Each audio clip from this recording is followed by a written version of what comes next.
ఓం నమ శివాయ. ఓం నమో నారాయణాయ నమః. కార్తీక పురాణం ఈరోజు మనం 19వ అధ్యాయం గురించి చెప్పుకుందాం. ఈ 19వ అధ్యాయంలో చాతుర్మాస్య వ్రత ప్రభావ నిరూపణ గురించి చెప్పబడింది.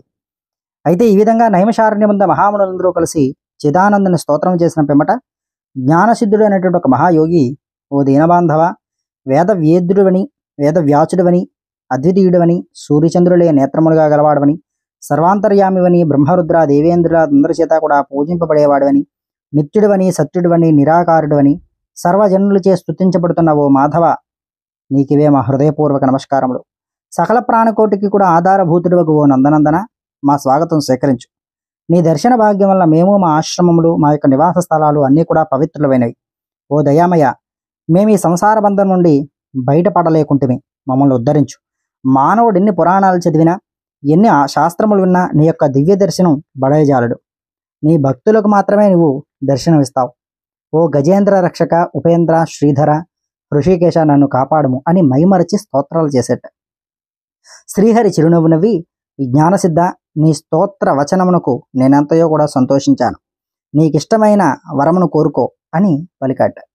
అంతర జ్ఞానసిద్ధుడు, ప్రద్యుమ్న, నేను ఈ సంసార సాగరం నుండి విముక్తుడును కాలేక శ్లేష్మములో పడిన ఈగవలే కొట్టుమిట్టాడుతూ ఉన్నాను.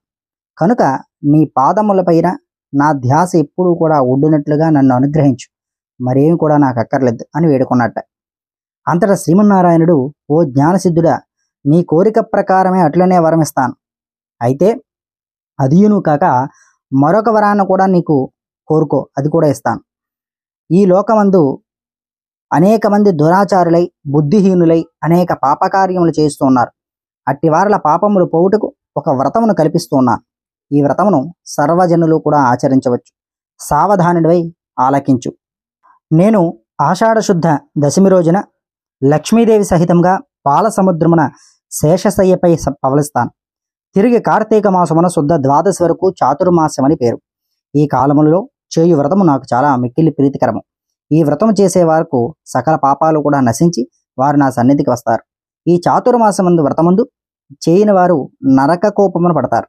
ఇతరుల చేత కూడా ఆచరింపచేయవలేను. దీని మహత్యం గురించి తెలిసి ఉండి వ్రతము చేయని వారికి బ్రహ్మహత్యాది మహాపాతకాలు కలుగుతాయి. వ్రతము చేసిన వారికి జన్మచర వ్యాధుల వలన కలుగు బాధలు ఉండవు. దీనికి నిమిత్తముగా ఆషాఢశుద్ధ దశమి మొదలు శాకములను, అనగా కూరగాయలను, ఆషాఢ దశమి నుంచి కూరగాయలను, శ్రావణ శుద్ధ దశమి మొదలుకొని పెరుగు తినకూడదు. అలాగే భాద్రపద శుద్ధ దశమి మొదలుకొని పాలు, ఆశ్వీజ శుద్ధ దశమి మొదలుకొని పప్పు దినుసులను విసర్జించాలి, తినకూడదు. నా యందు భక్తి గల వారిని పరీక్షించుటకే నేనిట్లు నిద్రావ్యాజమున శయనిస్తాను తప్ప నాకు నిజంగా అదేదో పెద్ద విశేషమైనటువంటి క్రియ కాదు అని శ్రీ మహావిష్ణువు చెప్పడం జరిగిందట. అయితే ఇప్పుడు మీరు చెప్పినటువంటి స్తోత్రం ఏదైతే ఉందో, ఈ స్తోత్రాలని త్రిసంధ్యందు కూడా భక్తి శ్రద్ధలతో పఠించిన వారు నా సన్నిధికి నిశ్చయంగా వస్తారు అని శ్రీమన్నారాయణుడు మునులకు బోధించి మహాలక్ష్మితో కలిసి పాల సముద్రముకు వెళ్ళి శేషపానుపు మీద పవలించాట.